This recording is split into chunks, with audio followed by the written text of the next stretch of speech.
everyone and welcome back to my channel. I'm Alana and today we're going to be talking about Infinity Sun by Adam Silvera. If you don't know already, Adam Silvera is a very prominent writer in the contemporary YA genre, and this is his first novel branching out into YA fantasy. This book is also a relatively new release as of filming this video. It was released on the 14th of January and looks a little something like this. Well, at least the copy I have looks like this.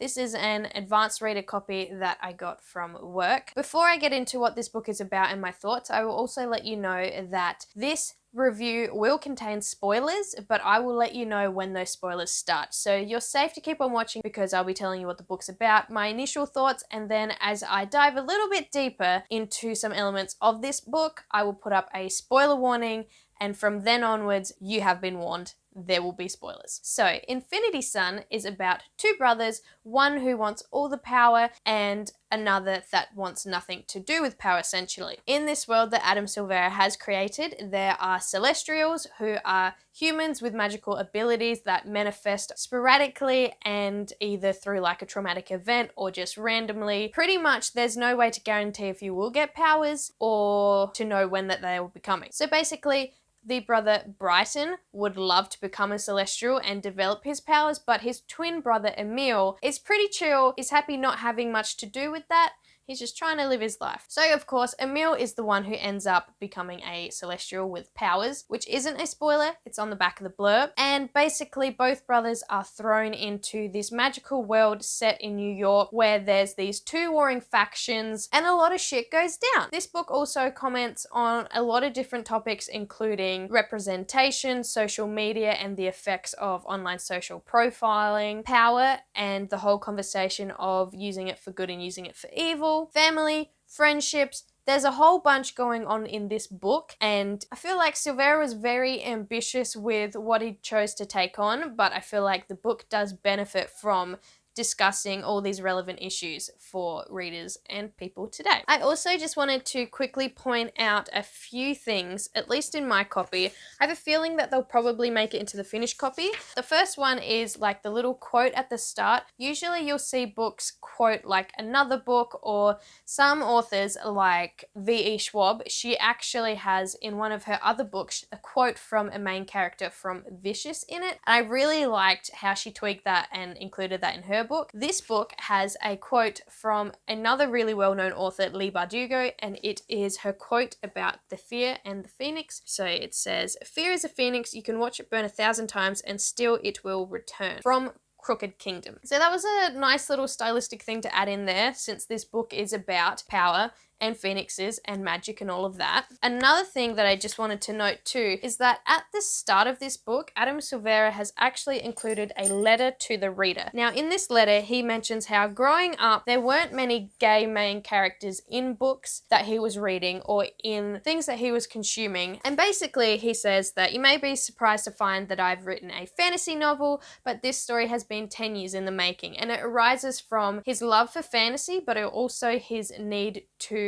include a more diverse group of people in fantasy. So I found that kind of cool as well, just to show his inspirations for this book. Before we get into spoilers, I will just briefly mention some of my likes and dislikes about this book as well. So we'll start off with things that I actually really enjoyed about this novel, and the first one being, and the main one being, the commentary on social media and online profiling and how people are linking that in their minds with success and failure nowadays. We've seen a lot of growth through social platforms and how people can actually create a name for themselves through things like Instagram and YouTube and Twitter and Facebook and all of that. And this novel is actually one of the first ones that I've seen that has commented on that aspect. We see a main character go through the struggles of wanting power and wanting to make a name for himself and doing that through a platform like YouTube, and also his spiral into that. And it was very refreshing to see an author actually comment on that and show like the good and the bad side of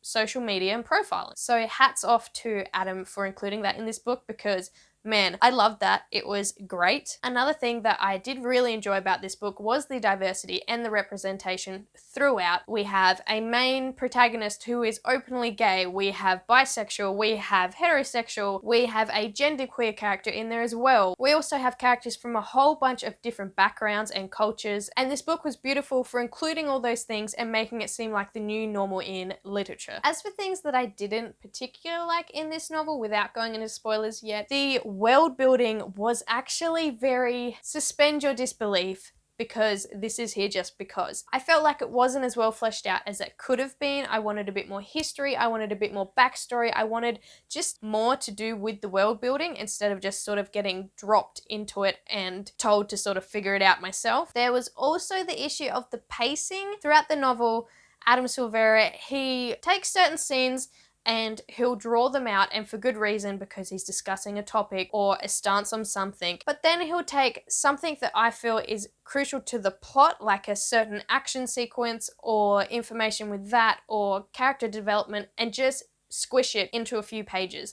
And for me, it felt like I was just getting sort of yo-yoed around all over the place, because it was just on and then it was off and then it was on again and then it was off again. And it took me a little while to finish this book, and I think it was because of that pacing aspect. And then the last thing that I'll jump into before we get into spoilers is the fact that I don't think we needed 4 main point of view characters, and that was because I think we could have gotten a lot more out of the story and a lot more out of the world building if we had focused on just a few characters instead of having 4, or at least maybe like a thicker book to dive into those characters more.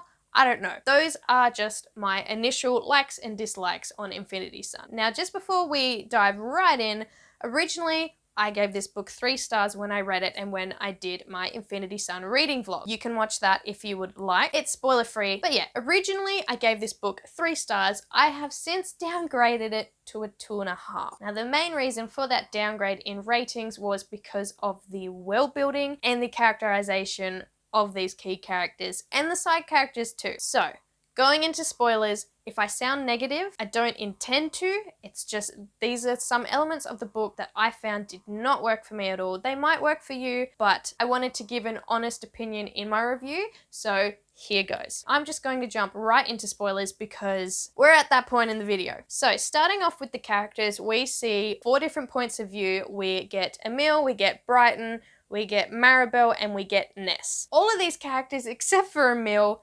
annoyed the hell out of me. Prudence, who is a side character and who is Emil and Brighton's friend, I would have loved to see a point of view from her, but she is, again, a side character, so it's pushed back a little bit. But she didn't annoy me, Emil didn't annoy me, and someone else was okay. But other than that, all the others were very, very annoying. Now, why were they annoying? I think Brighton was meant to be a bit of an unlikable character. He is the one who wants power and fame and all of that, and puts himself, his family, his friends, and others in danger just to get the shot for his YouTube channel. Let's just start with that. It made me so frustrated to read his point of views, especially when he was saying things like, being Emil on social media is wild. He isn't doing great in real life since last night's fight, but he's tracking really well online. Really, really, really well. So basically, you're not really engaging with how your brother is feeling or dealing with the fact that he's just developed these powers and he has no idea about. You're more concerned with how he's doing online. That really didn't work for me. Earlier on in the book, you see him going to great lengths to video this fight between 2 Celestials, and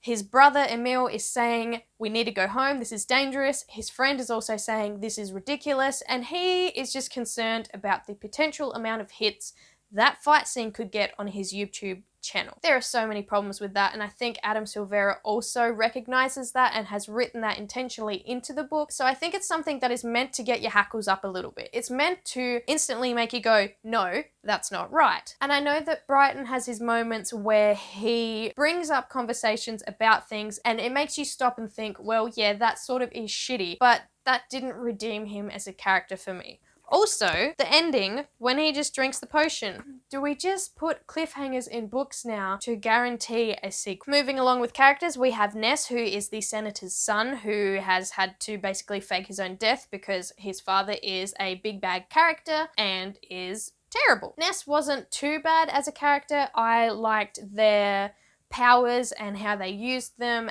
and basically their conflicting thoughts throughout their chapters. That was A+.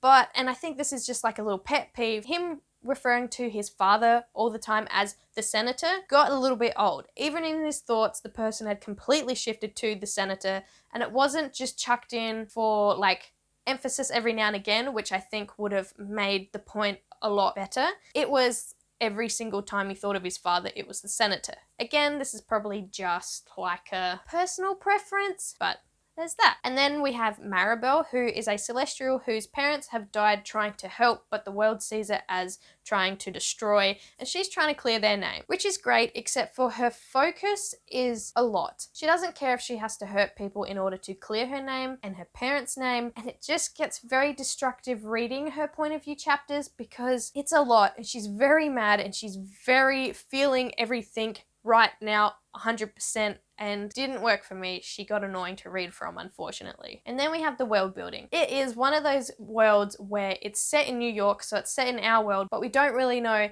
how much time has passed since this world has arisen from what we have right now. There are phoenixes, there are hydras, there are magic, there are 2 warring factions, and it was a lot with not enough structure or resources for the reader to not be confused reading it. I really do hope in the final finished copy that they include like a little contents page for the different factions in the magical world, and even like the different definitions and who belongs where, because that would clear it up a lot, but I haven't seen a final copy, so I'm not sure if they will do that. The world building is such that it wants you to suspend your disbelief throughout the whole thing and just take the world as it comes, but as a reader I find that very hard to do. I like well fleshed out magic systems that put me securely into the world and I know where we're at. Whereas in Infinity Sun, it was like, good luck, you're in New York, but there's wands, even though the wands I felt were just there as like a plot device fill-in sort of thing, and there's celestials and there's specters, and the celestial good guys are called the spellwalkers, but the specter bad guys are the bloodcasters because reasons,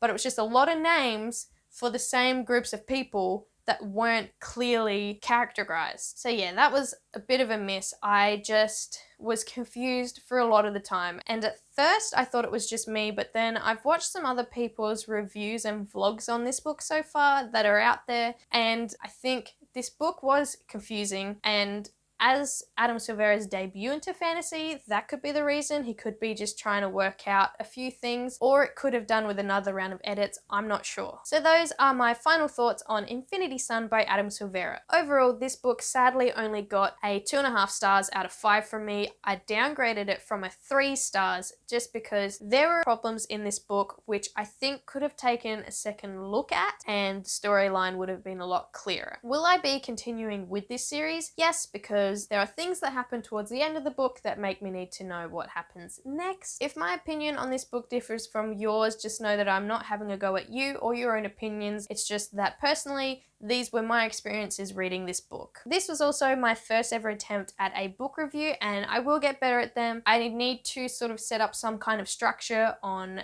rating and reviewing them, but as it is, I had a spare half an hour and wanted to blurt my thoughts at you. So that will be it for this video. Thank you so much for joining me, and I will see you next time. Bye!